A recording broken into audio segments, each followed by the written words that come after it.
Vamos continuar a conversa agora com Nicolas Souza e Júlia Lenzi. Nicolas, uma das principais, talvez a principal referência na luta na luta dos trabalhadores e trabalhadoras por aplicativos, e a Júlia Lenzi, a maior especialista do Brasil, uma das maiores teóricas do Brasil em crítica marxista do direito, ela que é professora da Faculdade de Direito da USP, vinculada exatamente ao Departamento de Direito do Trabalho e Direito Social. Deixa eu embarcar os dois, e para completar, o Nicolas está lá no Rio de Janeiro, então também vai poder dar para nós o depoimento do que ele assistiu, do que ele acompanhou nessa passagem dele pelo Rio. Acho que ele está no Galeão indo para Brasília. Eu Você não está posso no falar Galeão muito. aí no Rio de Janeiro, é isso? Exatamente. Eu estou no Galeão aqui no Rio de Janeiro. O Rio de Janeiro, melhorou. Mauro, você perguntou, ele continua lindo, depende para quem, né? Aqui no Galeão tá ótimo. Aqui e ao redor, né, tem um bolsão protegido aqui das classes A e B, então é isso. Eu estou aqui agora, inclusive eu descobri hoje um negócio que eu não sabia, que eu tinha direito a usar um negócio numa sala VIP aqui, sorte, senão a gente não ia nem conseguir conversar agora. Aí eu tô num espaço. Eu descobri, Você é rapaz, eu tô muito aqui VIP, cara. eu tô aqui tomando um café, tô aqui de Havaiana com a blusa furada aqui, ó, dentro da sala VIP aqui, tá todo mundo me olhando esquisito.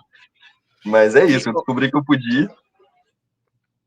Ontem você circulou aí pelo Rio de Janeiro, enfim, me fala um pouco aí do que você presenciou aí no Exato, Rio de eu vim Janeiro, do pela clima. madrugada. Na verdade, eu vim pela madrugada e assim, o primeiro impacto disso foi o fato de eu vir num ônibus com 64 assentos e vim só 5 pessoas no ônibus, de Juiz de Fora para cá. As pessoas assustadas, né, com que acompanharam durante o dia, pelos jornais, pelo Twitter, por grupo de Telegram. Passando aqui no Rio de Janeiro, deu para ver caçamba, lixo espalhado, coisa queimada, né? Porque o acesso, inclusive, ao Galeão foi fechado ontem por alguns minutos aqui durante todo esse processo tenebroso que a gente assistiu ontem, né? E pelo que eu consegui acompanhar, principalmente dentro dos grupos de motoboys, é aquilo, né? Tem um misto de curiosidade, né? Como se estivesse assistindo uma guerra num local muito distante, né? E uma certa divisão, como se pudesse se torcer, né? Para um lado, mas fato é que eu acompanhando tudo isso, deu para perceber uma coisa que eu acho que a gente devia pensar melhor.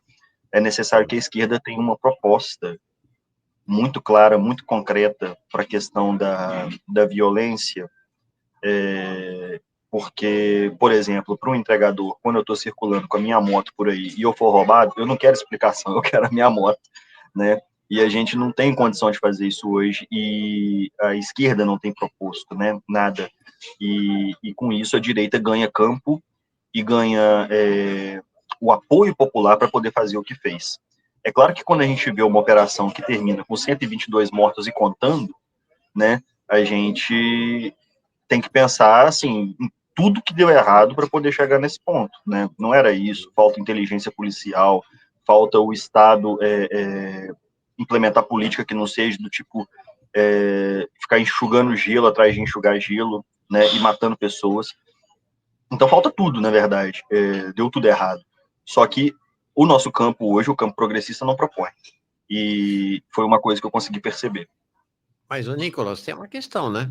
Esse chamado. O nosso campo é da esquerda radical, não é o campo progressista. Mas lá no campo progressista, o que a gente vê, por exemplo, um Quaquá, né, e outros cada vez mais, a gente vê isso lá no Senado Federal, com o senador Rogério Carvalho, com o Fabiano Contarato, é uma crescente adesão à maneira como a extrema-direita trata esse tema da segurança pública.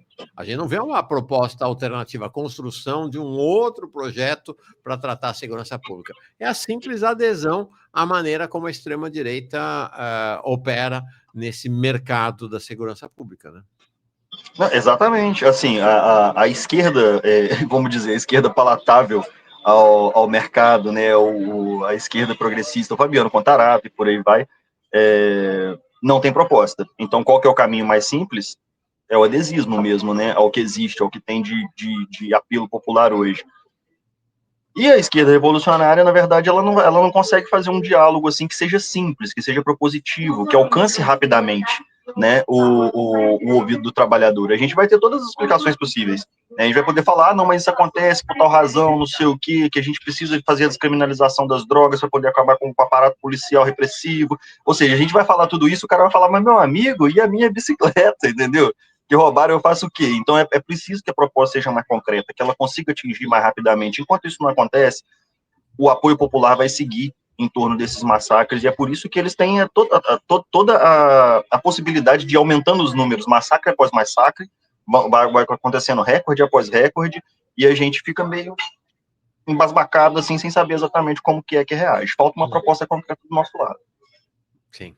E a gente vê isso, né, nesse campo progressista, ou silêncio, como o presidente Lula, né, que não abriu a boca até agora, mataram 122 pessoas no país que ele preside e não tem uma palavra do presidente da República até agora, né, ou uma avaliação técnica, como a Gleisi faz, tecno-burocrática, né, dizer, não, a questão é planejamento, não, a questão, né, como se alguns detalhes técnicos resolvessem essa questão crucialmente política. Júlia Lenzi, vamos ver se ela conseguiu entrar. Júlia, tudo bem?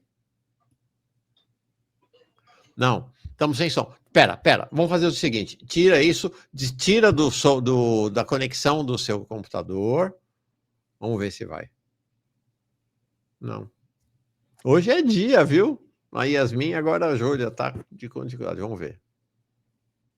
Não, sem som. Sem som. Não, sem som. Vamos tentar mais uma vez. Olha, hoje tá, o dia tá daqueles. Vamos tentar mais uma vez. Vamos ver se a Júlia... Vamos ver. Opa, Júlia? Vi um sinal de vida aí. Vamos ver. Não, ainda não. Sai de novo e volta. Tem alguma questão aí. Tá?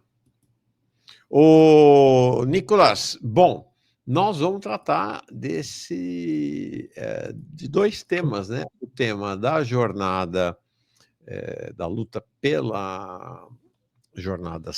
fim da jornada 6x1 e o tema da pejotização, né? O pessoal sugerindo aqui para a Júlia tentar pelo celular, ela está se virando lá.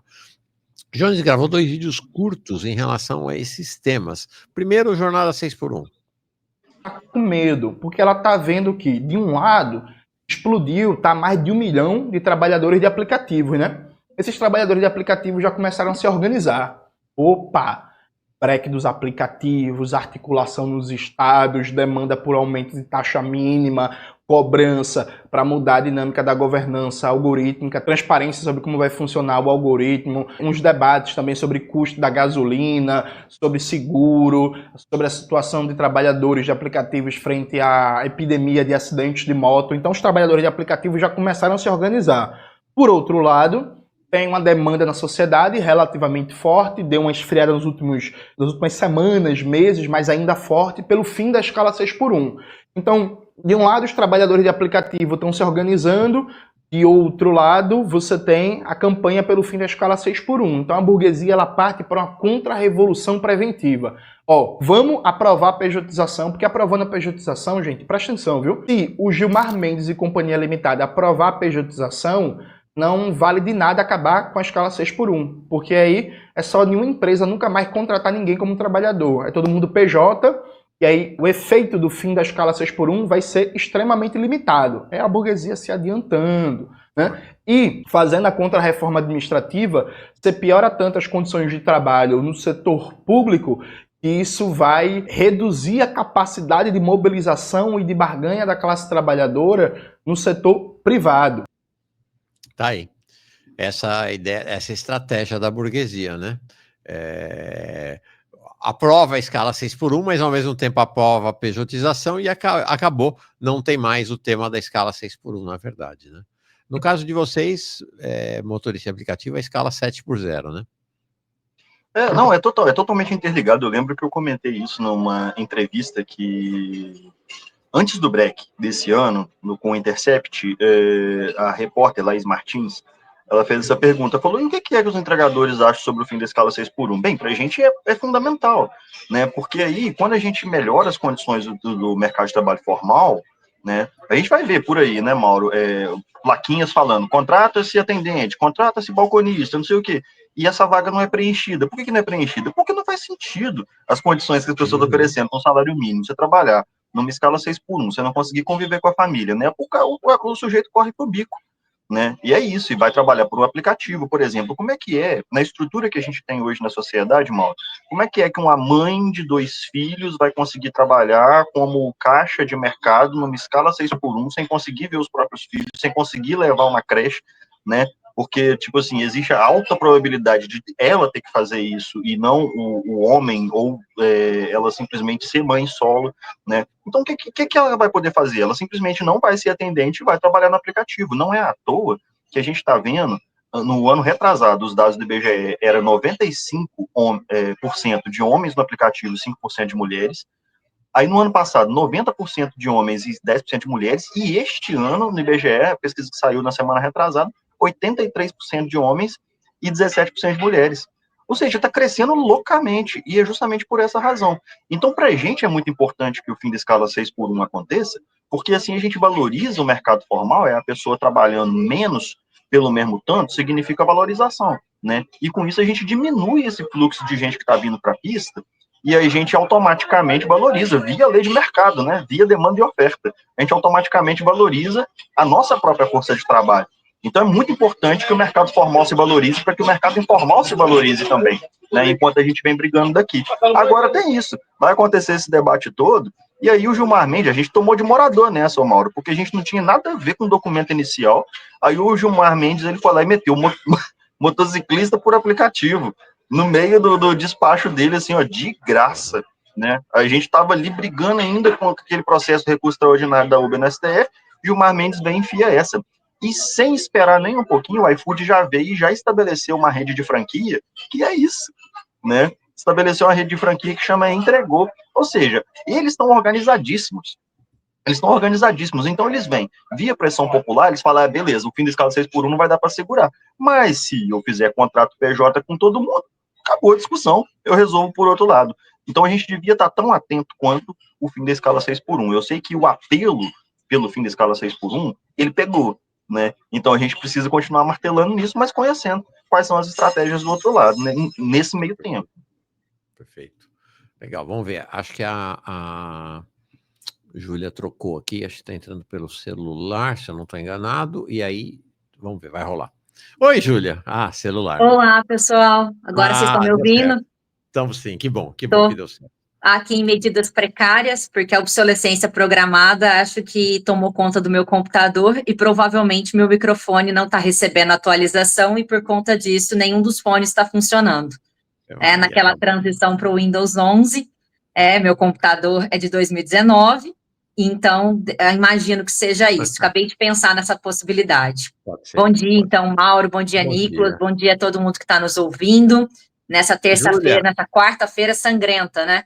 Sangrenta. Olha, não param de chegar as notícias, tá? Nós estamos vendo já, você que está aí em São Paulo, o Cláudio Castro conseguiu superar os números do Fleury, em São Paulo, com o massacre do Carandiru. Já são 122 mortos contra os 111 do massacre do Carandiru, e está aqui, né? E o resgate na mata feito pelos moradores, não é feito, não é a polícia, não, são os moradores, não é bombeiro, não é nenhuma instituição do Estado que está recolhendo os corpos mortos pelo próprio Estado, né? E aí são já 12 horas de resgate dos corpos na mata, desde a madrugada que começaram a ser alinhados os corpos lá nessa rua, na Praça São Lucas, lá no Complexo da Penha, na zona norte do Rio de Janeiro, e os depoimentos são esses, né? Tinha gente amarrada com tiro na testa, ou seja, os sinais claros de execução. Facada, tiro na nuca. Júlia, loucura, né? Eu acho que é fundamental essa correlação que você faz, Mauro, para a gente entender que nós acabamos de completar mais um ano do massacre do Carandiru sem nenhuma política de memória, reparação e justiça.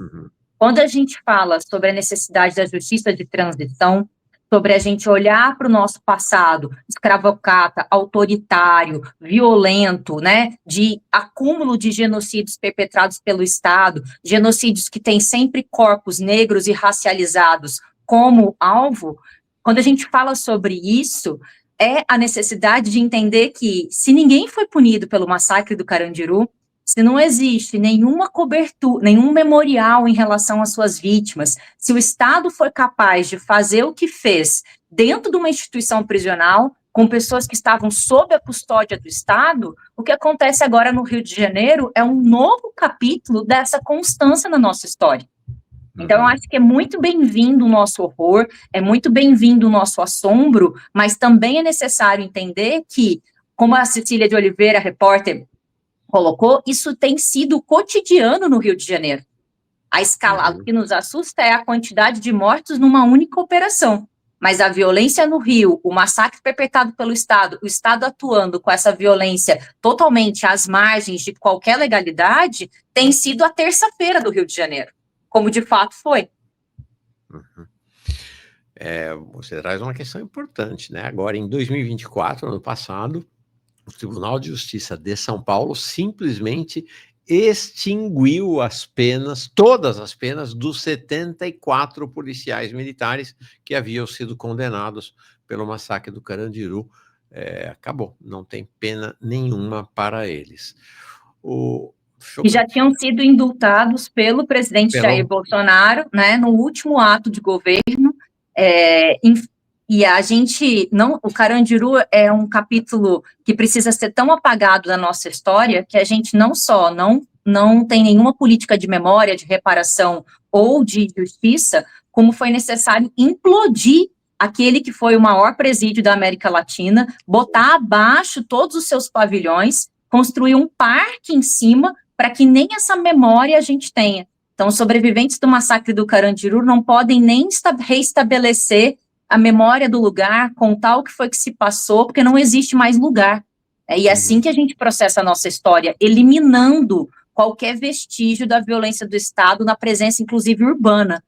Que é o mesmo que acontece. Agora, no Rio de Janeiro, a auto-organização trabalhadora precisou empilhar os corpos na praça pública para que a gente reconheça que 64 era um número totalmente fictício, diante da operação que foi feita. Isso aí, depoimento de uma moradora lá do Complexo da Penha, enviado já ontem para a ouvidoria da Defensoria Pública. Eu moro aqui há 36 anos e posso te dizer que houve um aumento da violência no bairro. Mas hoje parece que estou em um filme de guerra. Os policiais estão com ódio, entram nos espaços já batendo nas pessoas e nem criança se salva dessa raiva toda deles. Esses caras parecem não ter alma. É chocante. É chocante. Bom, Júlia, a gente estava falando aqui, a partir de um raciocínio do Jones, ele trouxe a seguinte questão. Aparece haver uma estratégia em curso da burguesia, que é deixa aprovar o fim da escala 6x1 com uma mão e com a outra mão aprova a pejotização.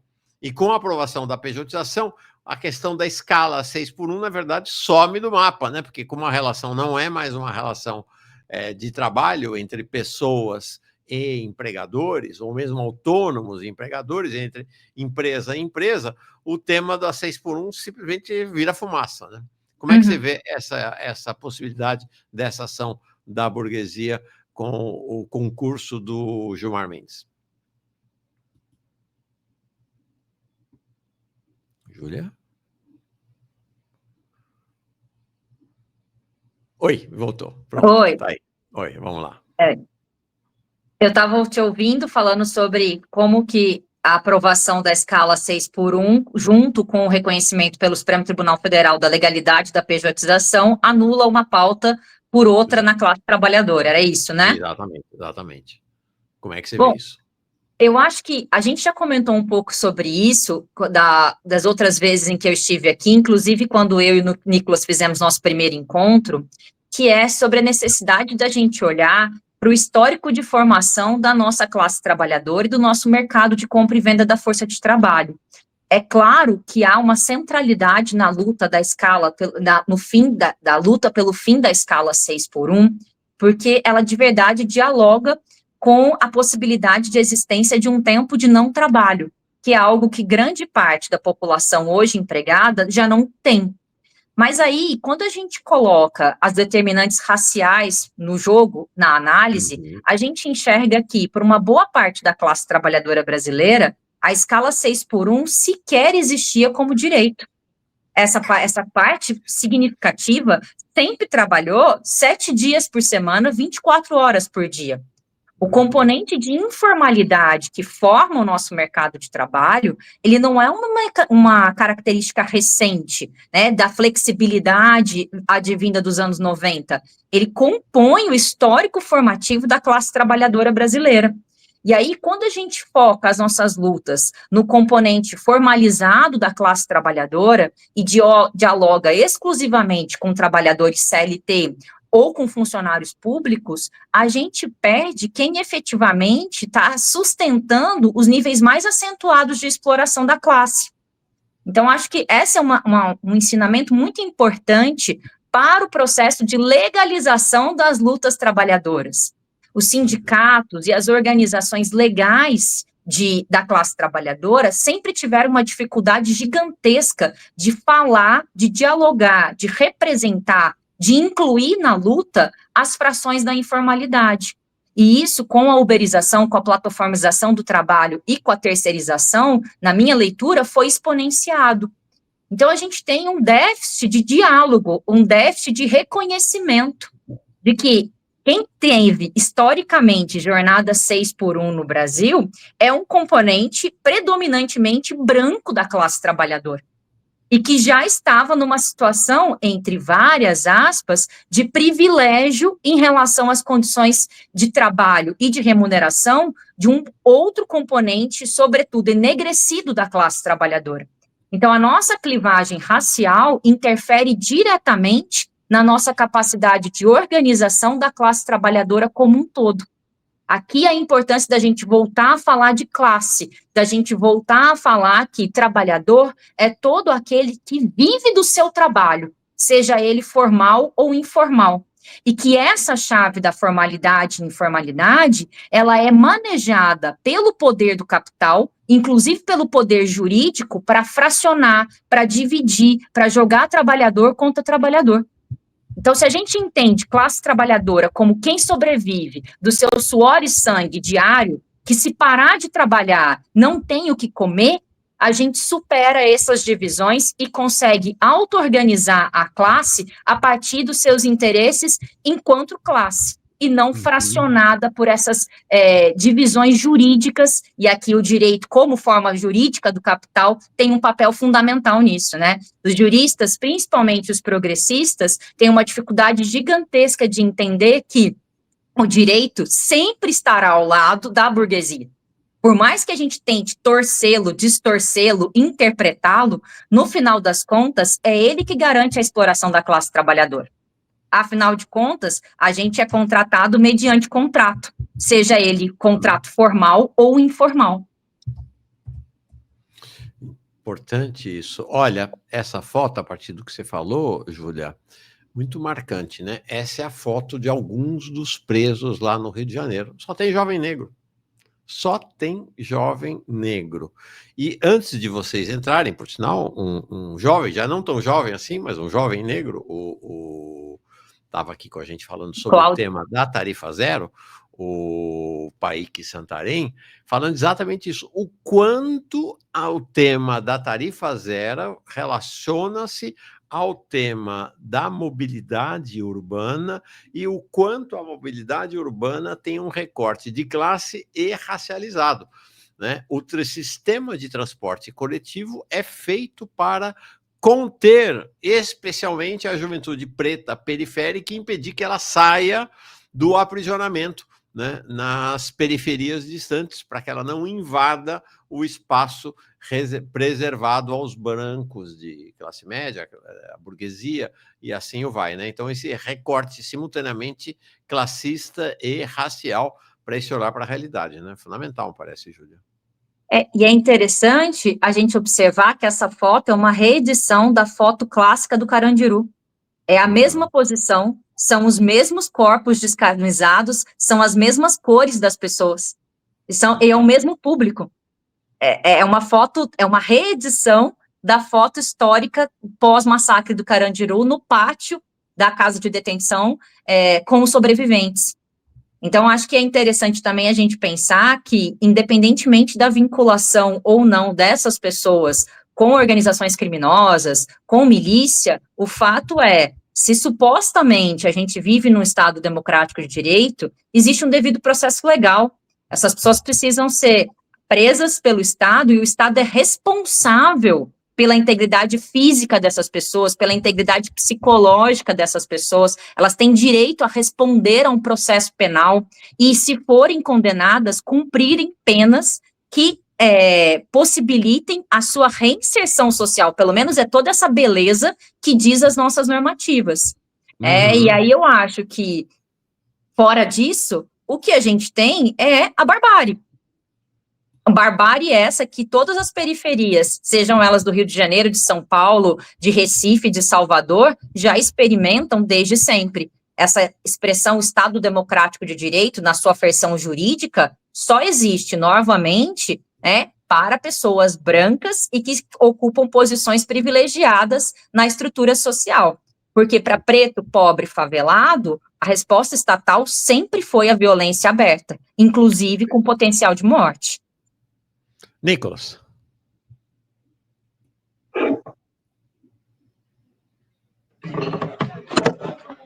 Oi, gente, desculpa, que o que está apoiando o meu celular aqui é um copo. Bom dia, professora. Eu não tinha conseguido te cumprimentar antes. Bom te ver de novo. Eu queria saber, né, depois aqui, eu volto aqui para o Rio depois de amanhã. Eu estou indo para Brasília agora porque a gente tem uma reunião lá com o presidente o novo presidente agora do TST, e eu acho que é ministro Luiz Felipe, e aí, depois de amanhã, eu volto aqui no Rio, vamos ver, provavelmente a gente vai estar em Oslo, né, se essa ação for tudo que o governador Cláudio Castro está falando. Isso daí é um grande problema, né, porque é essa enxugação de gelo eterno. O problema é que o custo para isso é muito alto, que é um custo humano, né, e depois de amanhã pode ser qualquer outro. Quem conhece aquelas páginas de crimes reais do Twitter, Carioca TV e por aí vai, eu nem sei se eu podia estar fazendo essa divulgação aqui, Mauro, foi mal. Sem problema. Mas tem um monte de página assim, já vai ver que tem toda uma função errática ali de gente de uma facção brincando com o pessoal da facção, de outra facção, falando aí, agora o pessoal subiu o morro lá, vocês ficaram ruim, e parará, e o cara fala assim, é porque vocês só conseguem ganhar a área com apoio do Estado, vocês fazem a guerra só com apoio do batalhão, ou seja, é isso, tudo vai continuar. O Rio de Janeiro, ele tem simplesmente 4 facções conhecidas, né, grandes facções conhecidas, e o que se enfraquece uma com uma ação dessa, isso não quer dizer que o crime vai acabar, que o tráfico vai acabar. Eu fiquei impressionado de ver que ontem eles apreenderam 200 quilos de maconha, né? Onde vai parar a cocaína, o crack? Onde vai parar o resto das coisas, né? 200 quilos de maconha e 80 fuzis, tal, ou seja, enfraqueceram um chefe de um morro do tráfico e essa área não vai ficar vazia, né? E o Estado não vai lá ocupar essa área. Os policiais já saíram, quem está fazendo o resgate dos corpos na mata já são os moradores, né? Então, os policiais, eles já saíram de lá, a operação acabou, é isso, o Estado chegou com a polícia uma vez, deu porrada em todo mundo, e foi embora, e não tem mais nada, não se ocupa com política pública, né? Então, quem vai ocupar, se não for a mesma facção, vai ser outra, e o ciclo se repete e continua. Né? Novamente, eu repito o que eu falei na minha primeira fala. Sim. Você e sua turma estão na rua o tempo inteiro, tá Sim. certo? O tempo inteiro.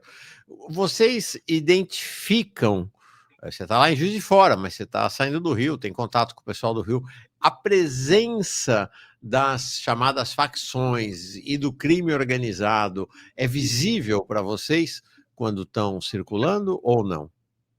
Sim, é comum quando a gente faz... Assim, tem área que a gente não pode ir, né? Por exemplo, quem trabalha com mototáxi por aplicativo, ele sabe perfeitamente que tem área que ele não pode subir porque a comunidade vai ter o serviço próprio de mototáxi, por exemplo. Isso também pode acontecer com regras muito específicas para entrega, né? Tem região que a gente não vai poder entrar de capacete, só que a gente não sabe, porque não tem um aviso na porta dizendo aqui você não pode chegar de capacete, a gente normalmente acaba passando por isso no susto, né?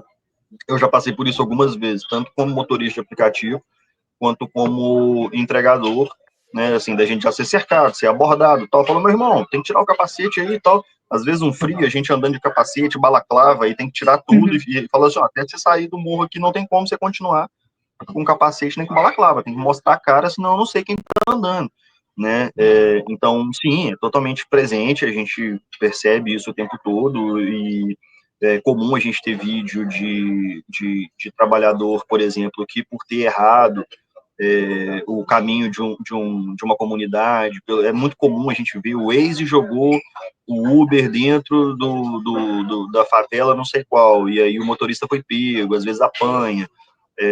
Dia desse eu recebi o vídeo de um mototáxi por aplicativo que entrou numa favela e tomou uma coça, tomou uma surra de pau mesmo, né? Então, sim, foi exatamente o que eu estava dizendo, Mauro, aquela hora. A gente precisa encontrar uma saída para isso, para o trabalhador hoje, né? E o nosso campo não produz esse tipo de solução que o trabalhador compreenda, né? A gente vai ter que passar por todo um processo explicativo histórico, vamos ter que falar com não sei quais são as causas, porque não adianta fazer isso sem inteligência policial, não adianta fazer isso sem controle de fronteira, né? Ou seja, a gente vai dizer tudo isso. O cara fala, meu amigo, eu só quero que eu pegue a minha moto de volta, que eu possa trabalhar, que eu não tenho que ficar com medo, né? Então a gente precisa conseguir achar. Enquanto isso, esse tipo de situação que aconteceu ontem vai permanecer tendo apoio popular. E aí a gente não tem saída, isso vai continuar acontecendo, porque o apoio popular está aí, né? É muito problemático isso. E é isso, depois de amanhã eu estou aí e todas as coisas vão continuar como estavam. Vou querer ouvir a Júlia sobre isso, mas antes uma outra questão, né? Te perguntei sobre a relação de vocês, sobre os contatos, né? Com o pessoal aí das facções, das milícias. E como é que é a relação de vocês com as polícias? É tão tensa quanto, a gente tem que ficar andando com medo de todo mundo, Mauro. Porque, por exemplo, em Minas Gerais tem uma operação que acontece todo final de ano, chama Operação Cavalo de Aço. A gente não faz a menor ideia de quais são os critérios. A gente não sabe quais são os critérios. Eles estão ali para poder pegar moto. E aí, aquelas fotos e vídeos, assim, com 30 motos em cima de um caminhão, um guincho, né? E cada moto é cobrada um guincho, né? Então, assim, o dono do guincho sai morrendo de rir em dia de operação dessa. E aí, são assim, a gente passa por 15, 18, 20 blitz em um dia. E aí você passa numa blitz, tem um critério. Aí você fala, beleza, então eu tô suave. Aí você chega na segunda blitz, o critério mudou, né? Tipo, aqui você podia passar de placa cinza e de mochila, na outra você tem que estar de baú e placa vermelha. Como é que você vai fazer isso de uma blitz para outra? Né? Então, assim, o que a gente tenta fazer é simplesmente escapar delas, mas não tem como. Então, assim, o processo também é bastante complicado. Aqui em Juiz de Fora, eu tô um pouco perdido, gente. Em Juiz de Fora, no começo desse ano, um colega nosso foi morto pela polícia mesmo. Ele saiu, a viatura saiu da mão dele e foi para contramão e matou ele. E foi isso, o Vinícius, em 17 de janeiro de 2025. Né? E tentou inventar um monte de história, dizer que escorregou em óleo, dizer que a pista estava molhada, e por aí vai. Mas tem vídeo, a gente exibiu esses vídeos na mídia, né? E foi isso. Assim, esse processo está em andamento. Então, assim, é uma relação altamente conflituosa, tanto quanto a relação com as facções e grupos organizados do crime organizado. Importante dizer, Mauro, que eu moro em Juiz de Fora, que é uma cidade muito próxima do Rio de Janeiro. Portanto, toda vez que acontece uma operação, como que aconteceu ontem no Rio de Janeiro, as cidades da vizinhança e as cidades mais próximas dos estados vizinhos recebem as lideranças dessas facções, né? Então a gente está dizendo, por exemplo, Juiz de Fora, que é uma cidade muito próxima, é uma situação que muito provavelmente vai acontecer. Eu vou ter que silenciar aqui as lideranças que estão fugindo do massacre acabam indo para cidades como Juiz de Fora, se refugiando, né? Ok. Júlia, eu vi que você queria comentar essa fala bem importante do Nicolas. Fala. Eu acho que o Nicolas tem uma capacidade didática, assim, que é uma coisa invejável. Como professora, tenho uma inveja boa da sua capacidade de colocar em palavras simples aquilo que tantas vezes a gente vê reproduzido em artigo científico, capítulo, livro, e não consegue, e não dá conta da realidade. Eu acho que a primeira coisa que eu acho importante, o tema de segurança pública, ele historicamente foi mote de campanha das várias tonalidades da esquerda. É muito interessante que o abandono da perspectiva do combate à corrupção e à segurança pública, e a temática da segurança pública a partir de uma perspectiva de Estado democrático de direito, eles coincidem. Então, a esquerda abandonou esses temas. Ela abandonou e deu de bandeja para a direita e para a extrema-direita tratarem isso na perspectiva mais brutal que existe, que é a de identificar segurança pública com extermínio, com a única solução possível, que é matar generalizado. E eu acho muito importante que o Nicolas coloca, que a gente não pode pensar que o trabalhador está fora do modo de produção capitalista, que ele não é interpelado todos os dias e que ele não comunga, né, dos mesmos valores e da mesma ideologia que qualquer pessoa. Então, aquilo que ele conquistou com o suor do trabalho dele, aquela propriedade privada, por mais diminuta que seja o seu valor, por menor que seja o seu valor, o Nicolas trouxe o exemplo da bicicleta, da moto, do celular, isso tem extrema importância para ele. Isso é ascensão de vida, isso é fruto de trabalho, isso é algo que ele coloca como, digamos assim, se o Estado não existe para nada, se eu não tenho saúde pública, se eu não tenho educação de qualidade, se eu não tenho mobilidade urbana, pelo menos o Estado tem que ser capaz de proteger a minha propriedade privada, que é o direito fundamental que organiza o próprio modo de produção. Então, a gente não compreender isso como uma necessidade e como um desejo e acreditar que isso é falta de consciência de classe, é o que afasta todos os partidos e todos os intelectuais da classe trabalhadora que está na rua, que está aí fazendo seus corres para ganhar seu pão. Não entender que propriedade privada é algo importantíssimo para a classe trabalhadora e que a gente precisa dialogar a partir do acolhimento disso para então problematizar, me parece um erro histórico bastante acentuado das organizações políticas e dos professores e teóricos como um todo. Rechaçar isso e dizer que isso é ser conservador, não ter consciência de classe, ser pobre de direita, esses rótulos não auxiliam em nada o nosso processo de tentar problematizar e trazer historicamente por que a propriedade privada como um todo nunca vai favorecer o trabalhador. E eu acho que aí é fundamental problematizar, como a gente tem feito aqui, ao sentido das efetividades. Então aconteceu essa mega operação, 122 pessoas mortas, e aí eu acho muito interessante, porque os próprios bolsonaristas e o pessoal da extrema-direita chama policial morto de efeito colateral. Poxa, se você chama o seu colega de farda morto em operação de efeito colateral, a gente não está na dimensão da humanidade para debater isso. Então, acho que olhar para isso e dizer, e agora? Aconteceu o quê? Qual foi a mudança efetiva para o cara que teve a bicicleta roubada? O que acontece? Melhorou as condições de segurança naquela localidade? A retirada de 72 fuzis, e aí acho importante trazer esse dado, essa nem é a maior apreensão de fuzis da história do Rio de Janeiro. Todo mundo sabe, a maior apreensão foi na casa do Rony Lessa, executor da Marielle Franco, num condomínio de luxo.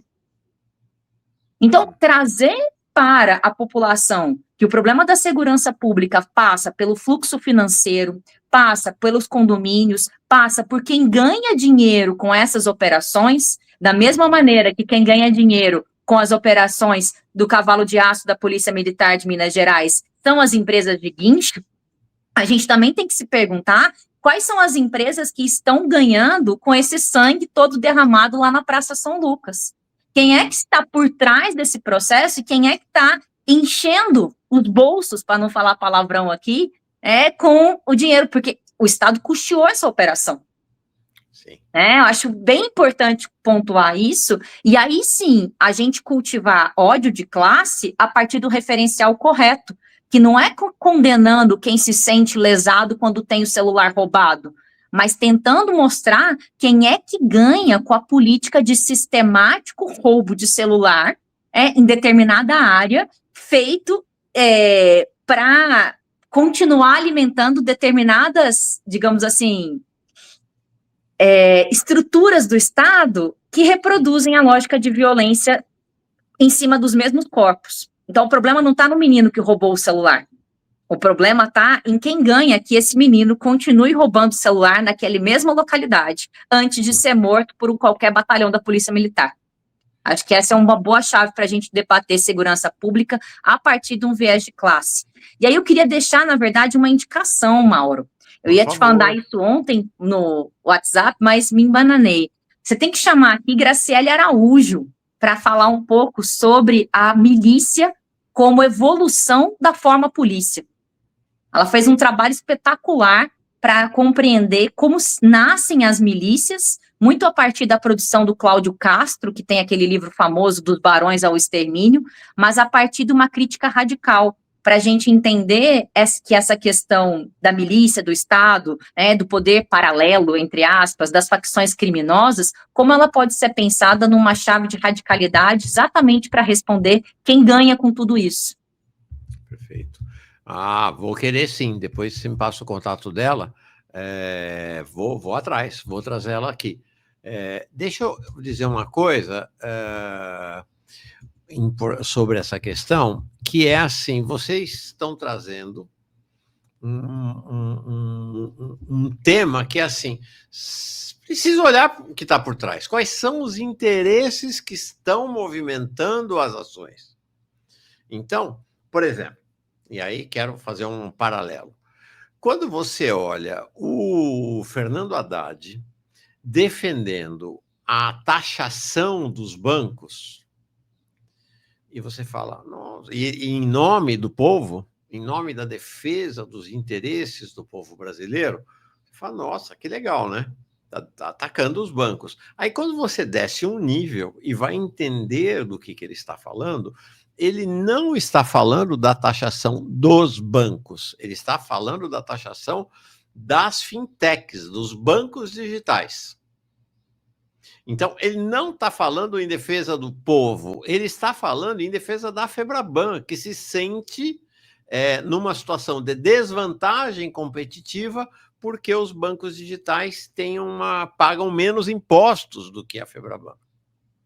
Da mesma maneira agora, você olha lá o Cláudio Castro falando, estamos lutando contra o crime organizado, estamos deixando o povo do Rio de Janeiro, você fala, nossa, que legal, né? Aí você vai descer um nível, que é o que você está propondo, e vai olhar este cenário aqui. Você vai olhar o cenário da evolução do controle territorial da cidade do Rio de Janeiro de 2008 para 2023 e vai ver o seguinte, as milícias estão perdendo território para o Comando Vermelho, de 2008 para cá. O Comando Vermelho foi a única organização que entre 2022 e 2023 teve um crescimento no controle, no controle territorial, de quase 10%. As milícias recuaram quase 20% no seu território. Então, o que você vai ver em nome da luta, da mesma maneira como na questão dos impostos dos bancos, você usa o nome do povo, usa o nome dos interesses dos trabalhadores para, na verdade, favorecer um dos lados do sistema financeiro, aqui é a mesma coisa. né? Esse combate à segurança pública, na verdade, ele é uma estratégia de favorecer um dos lados do crime organizado, no caso, o lado das milícias, entrar em socorro com o aparelho de Estado, as milícias contra o Comando Vermelho. Então tem um discurso e tem um bastidor dessa luta que vale a pena a gente ficar esperto e acompanhar, né, Nicolas?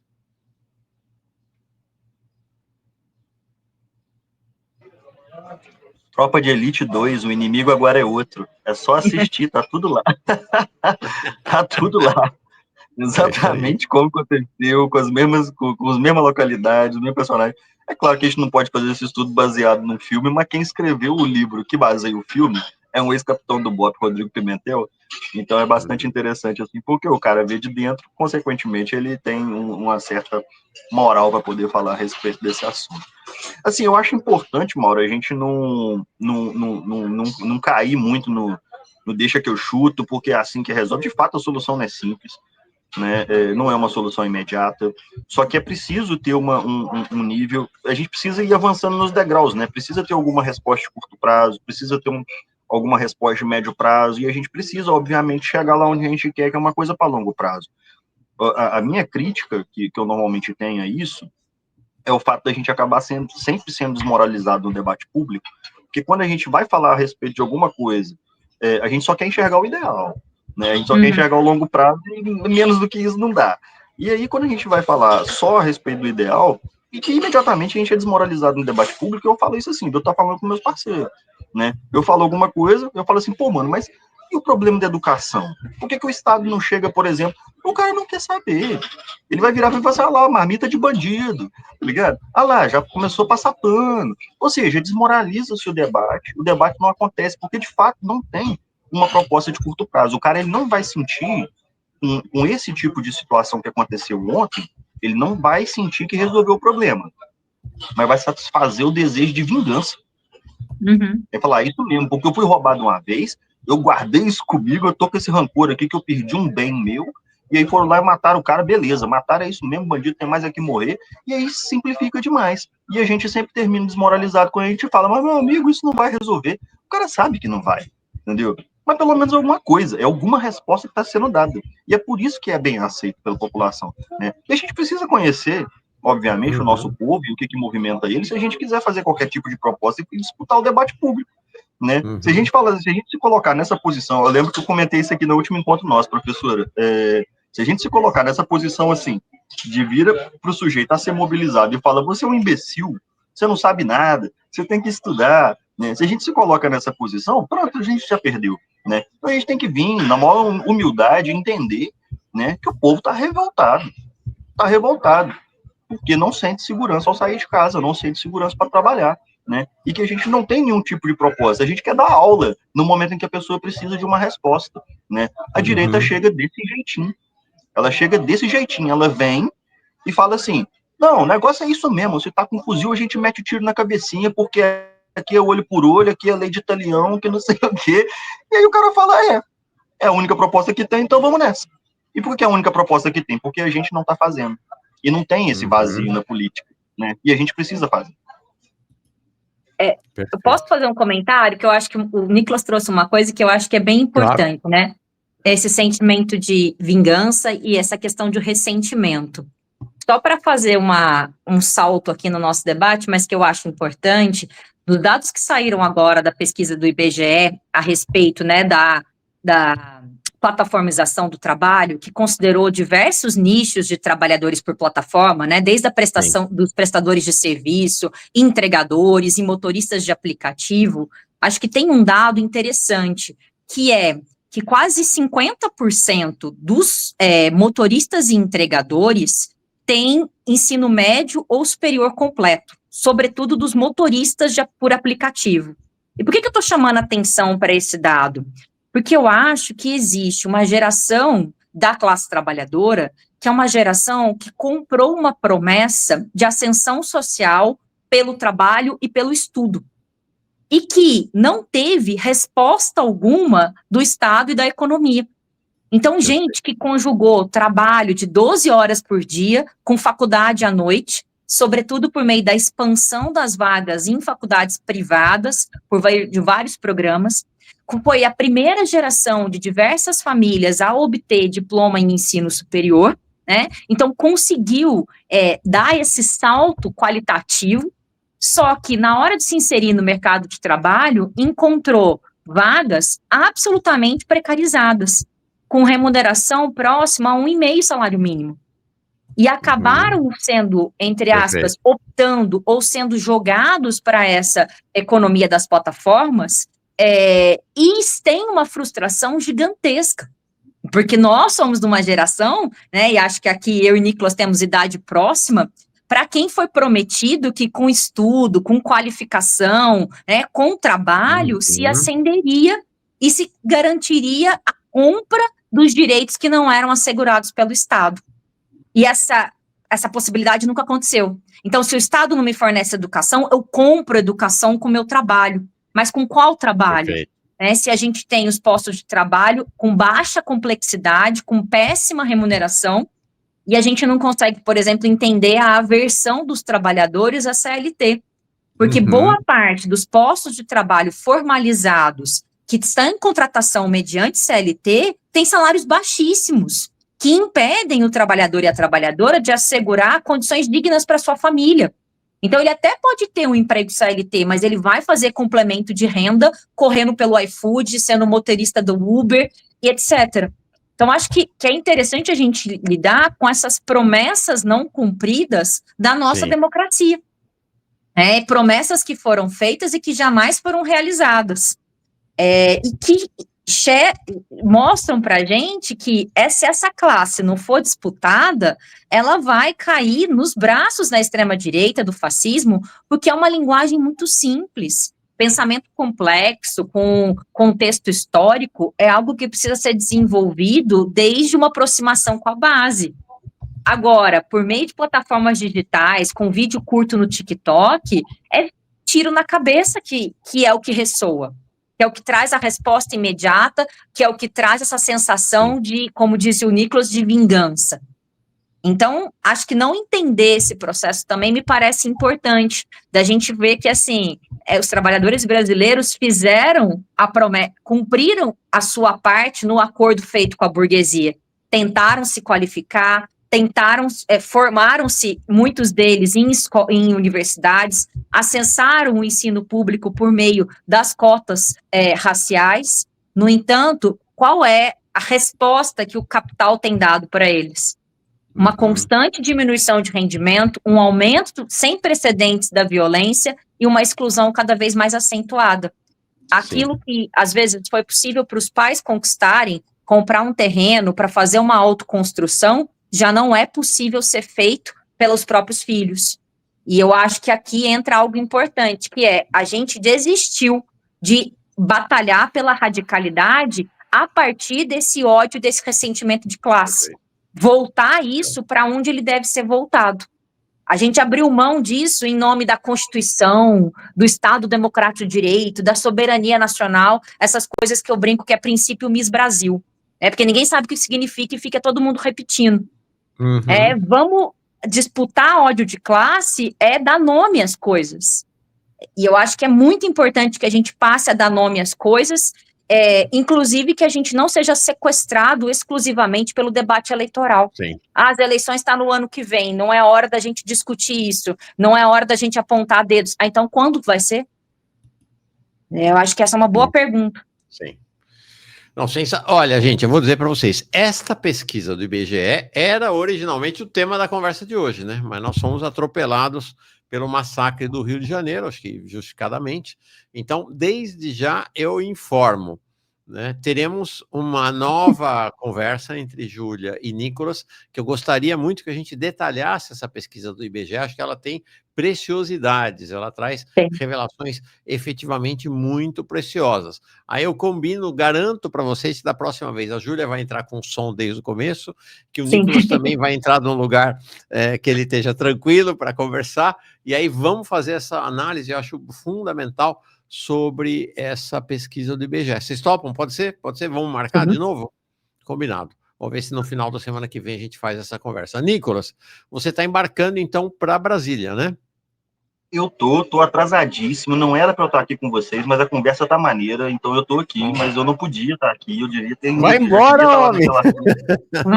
Tô indo, é agora. Boa viagem, até semana que vem, então. Semana que vem a gente volta, tá bom? Deixa eu dizer rapidamente aqui para vocês, ó, daqui a pouco eu tenho uma reunião lá com o pessoal do TST, a gente vai lá para poder encaminhar, inclusive, uma denúncia de como que a Uber e a 99 estão numa tentativa de manipular o debate público. E aí, só para poder falar aqui de um tema que a professora falou, democracia é o quê? Soberania é o quê?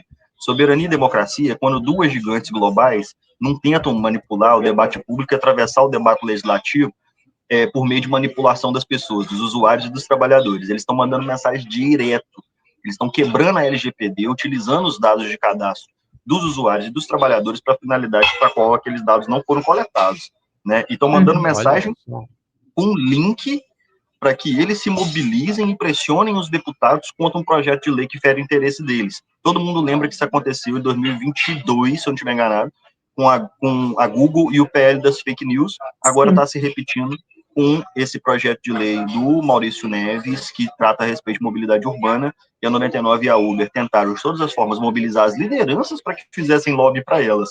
Como não conseguiram, porque a gente já está ficando espertinho, agora eles resolveram direto para os usuários e para os trabalhadores, né? Então, assim, você, se usa o Uber Moto na sua cidade, cheque seu e-mail. Provavelmente você recebeu um e-mail da Uber te pedindo para fazer lobby para ela, de graça, tá? Então, não seja otário.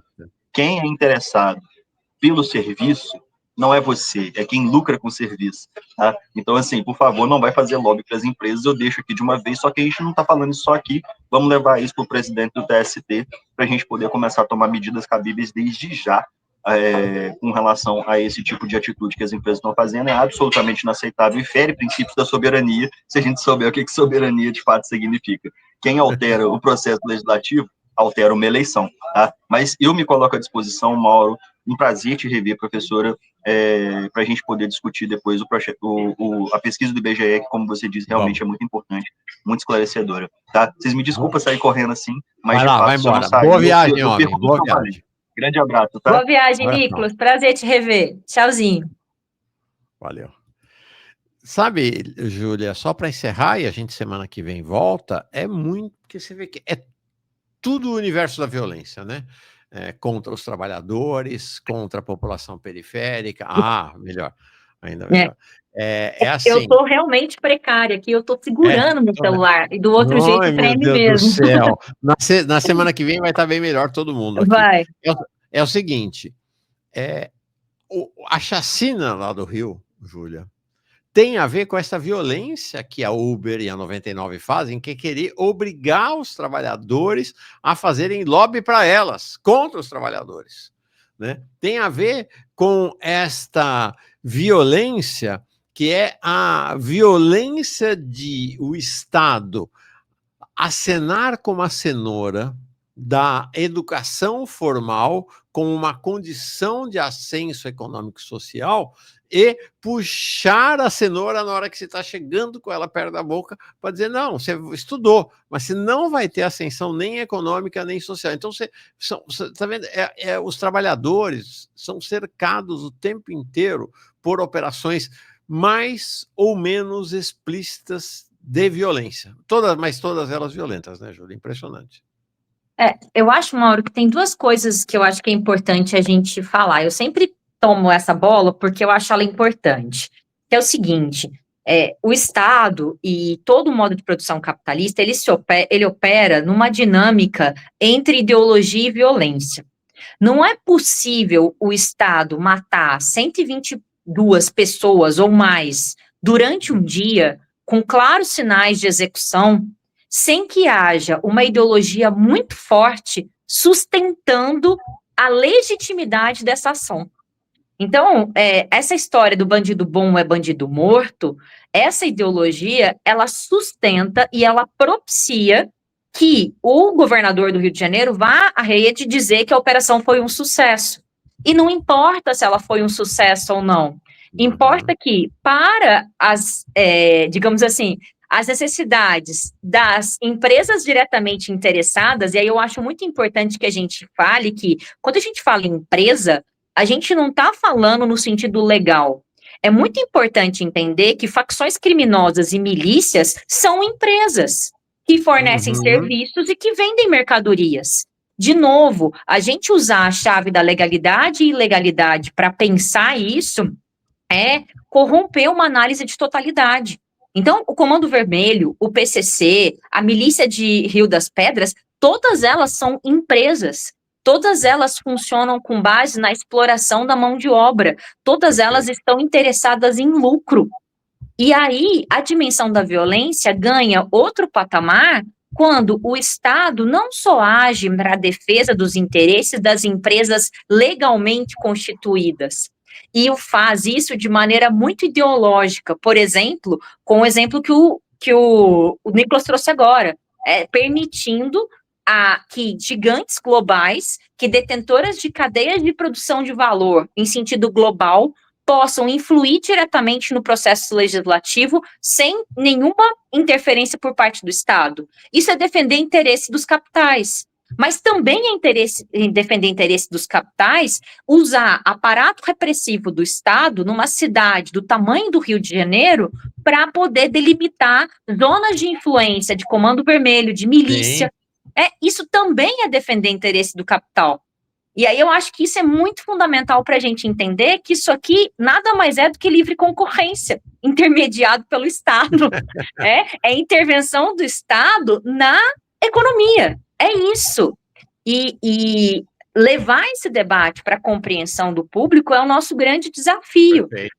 Pessoas entenderem que elas estão na linha do tiro, não porque o crime organizado, mas efetivamente porque o modo de produção capitalista chegou num estágio em que a concorrência por território, por mercado consumidor, por localidades, ela se estabelece, inclusive, a partir do poder repressivo do Estado e mediante a operacionalização de chacinas. É esse o momento da barbárie que a gente está vivendo. Então, não é outra coisa, é a mesma coisa.